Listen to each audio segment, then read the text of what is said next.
Hello, Imelda. So, another trial? Of course it's another trial. And you'd better be taking part. So, what? You finally scared everyone else away? Oh, I have plenty of challengers. They're just not very good. No one sets records by wishing for them. And I need strong competition to stay on top of my game.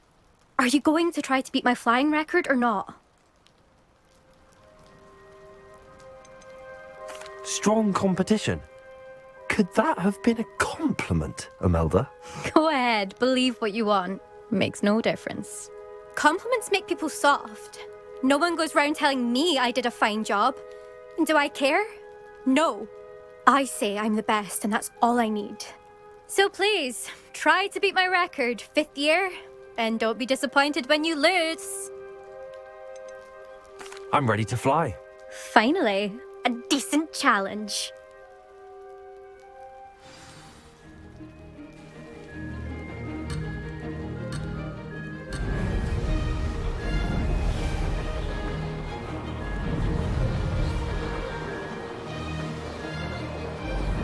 Made it.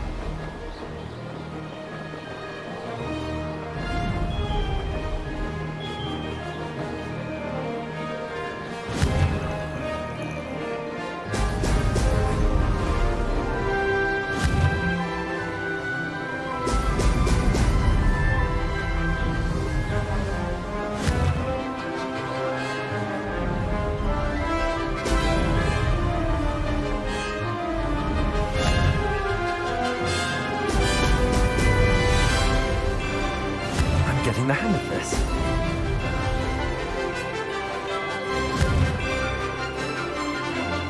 Brilliant.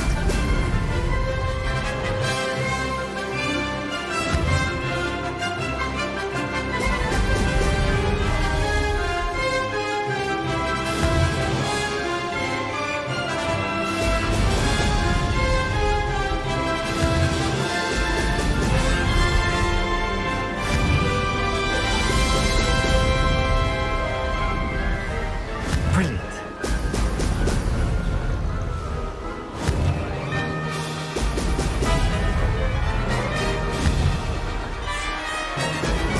Brilliant.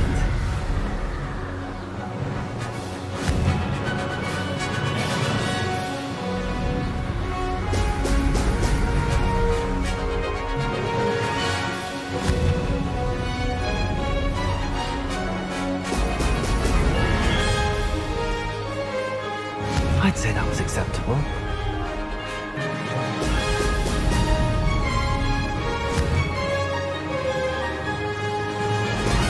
Oh! Oh!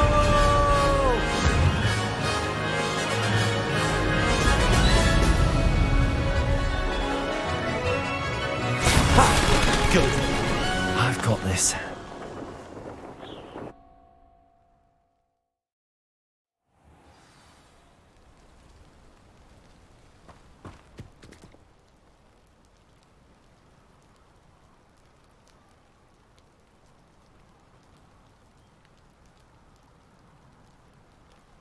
You've improved, I must admit. That was a bloody good run. Be careful. Earn a reputation for talent around here, and some people get put out about it. Sounds like you're speaking from experience. Yes, well, I am. Anyway, you didn't do abysmally. I can't deny that. But you'll not have the same luck on the South Coast course.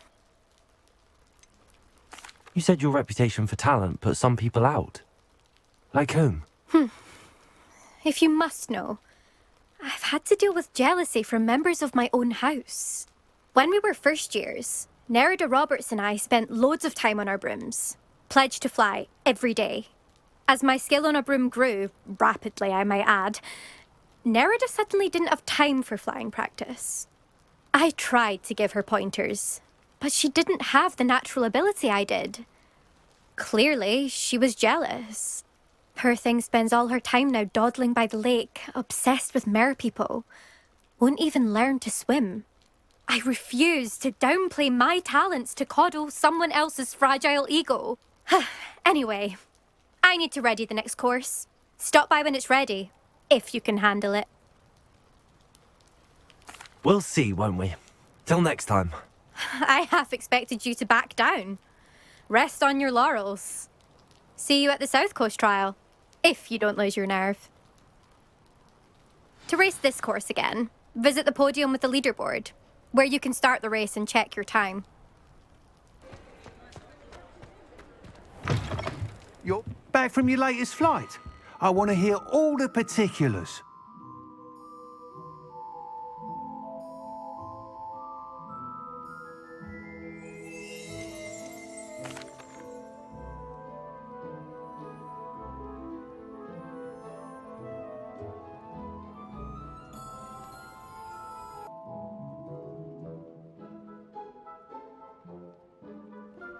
Good news, Mr. Weeks. With your upgrade, I was able to set a new record at the Irondale course. Brilliant! I knew the upgrade had fantastic potential. How did your broom feel? It rides well. Does get a tad shaky at top speed, and the handle wobbles a bit when I hit a strong gust of wind. Ah, yes. I see. I think I know how to address that. Thank you. I owe you one. If it means another upgrade, the pleasure's all mine. You sound as determined as I am to improve broom flight. It's a joy to have a collaborator like yourself. If I'm right, and I do hope I am, you'll be hearing good news from me soon. Thank you again, truly.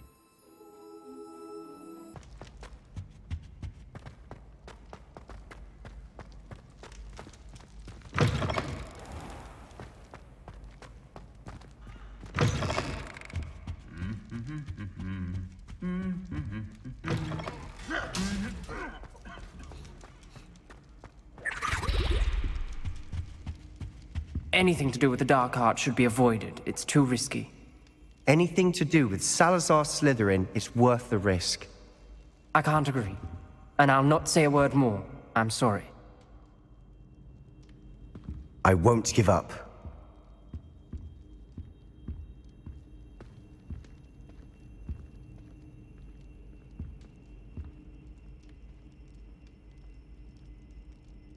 What were you and Ominous speaking about? He's being ridiculous. Apparently Salazar Slytherin had a secret scriptorium here in Hogwarts. Ominous swears it was used for the dark arts, so he wants nothing to do with it. I reminded him that Anne needs a cure. This scriptorium could hold the answers we need.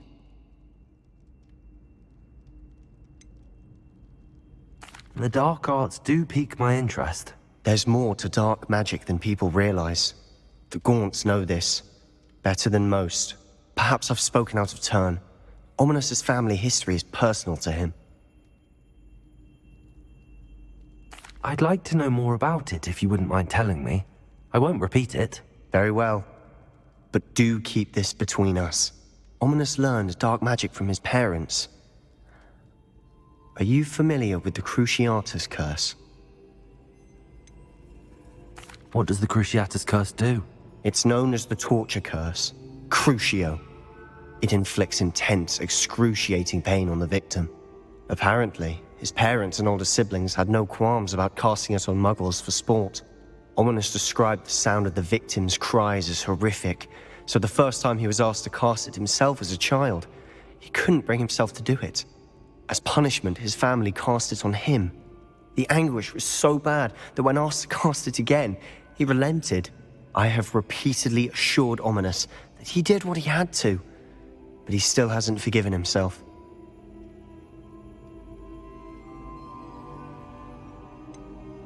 That's awful. But no matter the circumstance, he should never have cast it. He should have known better. Trust me, it's not as easy as you might assume, thinking straight when you've been hit with Crucio. After that incident, the rift between Ominous and his family only grew. That is until I came along. Every moment he isn't at Hogwarts, he's with us in Feldcroft. Ominous trusts me. And more often than not, he winds up listening to me. I'll remind him of that when I follow up about the scriptorium. Watch for my owl. I'll have news soon enough. I'll make Ominous understand. He'll change his mind.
And your reading is the dragon. That's exciting, I suppose. Perhaps you're due for an adventure.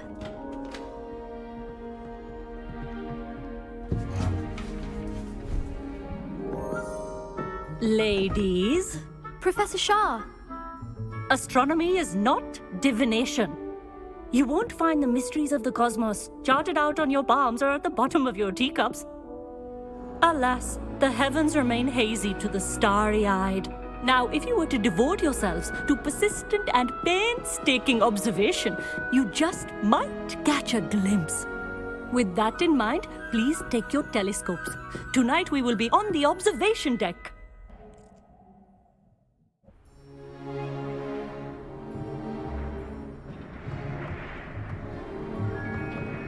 Still don't have your own? You can't be the new student forever, you know. You can share with Mr. Takar.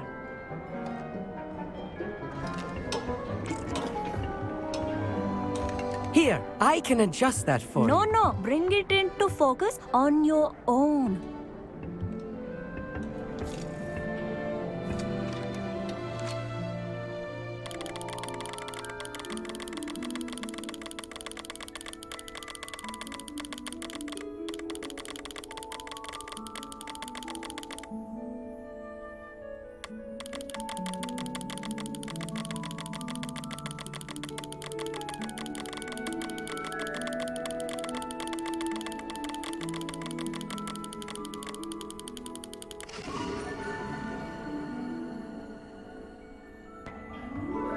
Now, I expect all of you to put in your stargazing hours outside of class. Is that clear? But, Professor, it's freezing out. Mere cold didn't stop the great stargazers of the past. Look only to the astronomy tables they erected throughout the highlands from which they gazed millennia ago on the very self-same stars above us. Is that clear?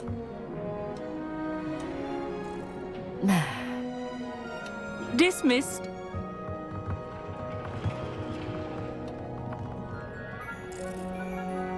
Hello. I don't believe we've met officially. I'm Amit. I'm something of an astronomy buff. Hello, Amit. It's nice to meet you. Did I hear Professor Shaw say that you don't have your own telescope? I have a spare one you could borrow for the rest of term.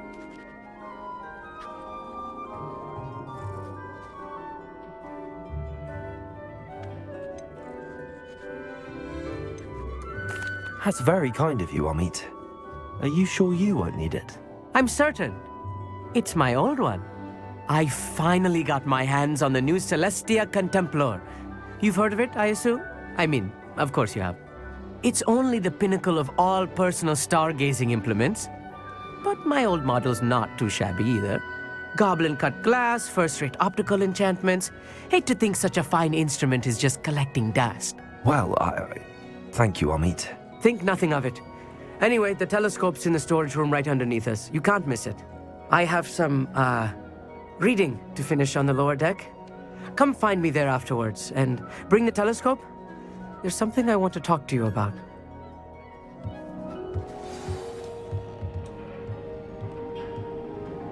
Tried to put off my stargazing as long as I could. A lot of good that did.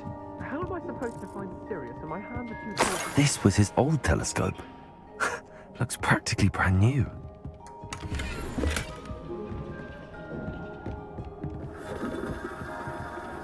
Incendio!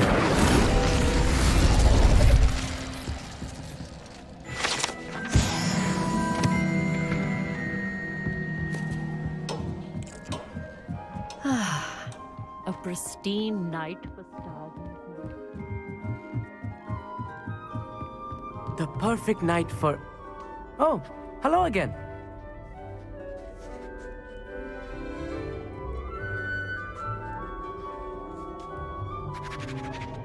I have the telescope. It's nicer than I'd expected. I would not offer a prospective stargazer a third-rate lunoscope. But there is, something else. Yes, what is it? You remember those astronomy tables Shaw was going on about? It just so happens I've been reading up on them a little myself. And it seems there may be one right here at Hogwarts. I believe we could use it to find hidden constellations. And you need someone to help find it. I do. Are you in? No one from the Gobstones Club will go with me. Said they'd rather get spit at by a stone than... Well, they are cowards. Let us get moving while the stars are still out. I'll show you how to use that telescope once we get there. I promise. No need to convince me. Let's get going. Brilliant. You won't regret it. Shall we?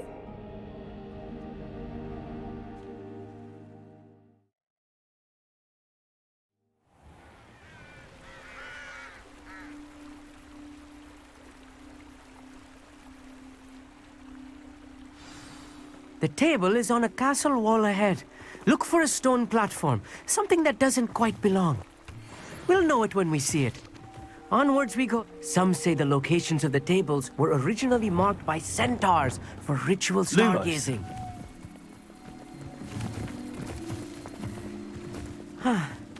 It is nice having a fellow stargazer to explore with. Happy to be here. It is good to leave the classroom now and then. It's not that creepy out here at night, is it? The Gobstones Club are cowards. Here I am, charging ahead. Why don't you lead the way? If you're sure.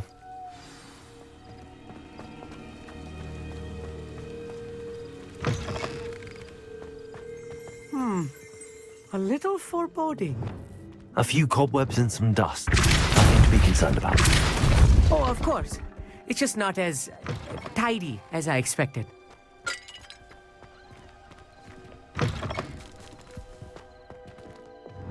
Incendio! More cobwebs. You don't think any spiders might be lurking about? Oh no, not this close to school, Amit. Look, there's a table. I think you should do the honors. The constellation should appear near the center of your view.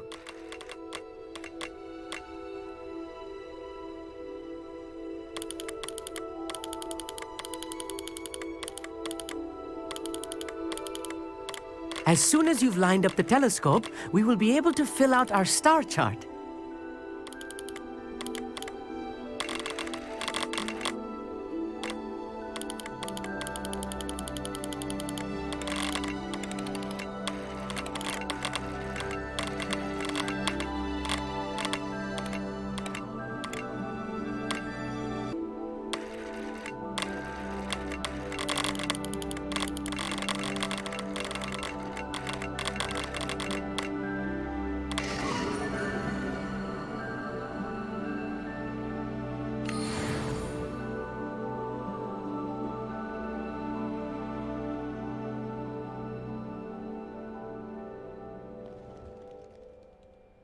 I was right about the tables. They really are gateways to the far stars, just as the book said. And your contribution was invaluable. Rest assured, you shall be credited in my memoirs one day. Thank you, Amit. I look forward to reading them.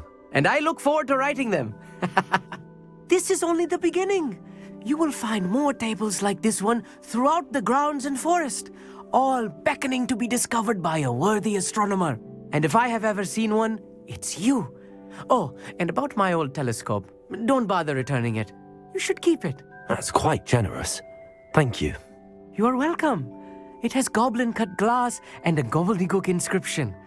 I'm practically fluent in gobbledygook, you know. It's all in the throat, really, gobbledygook, you know, and how you pronounce your R's.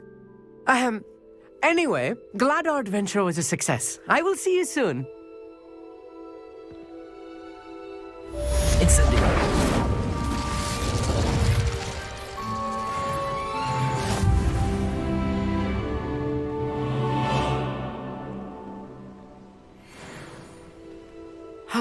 Never do get tired of seeing the astronomy tower at night. What a view.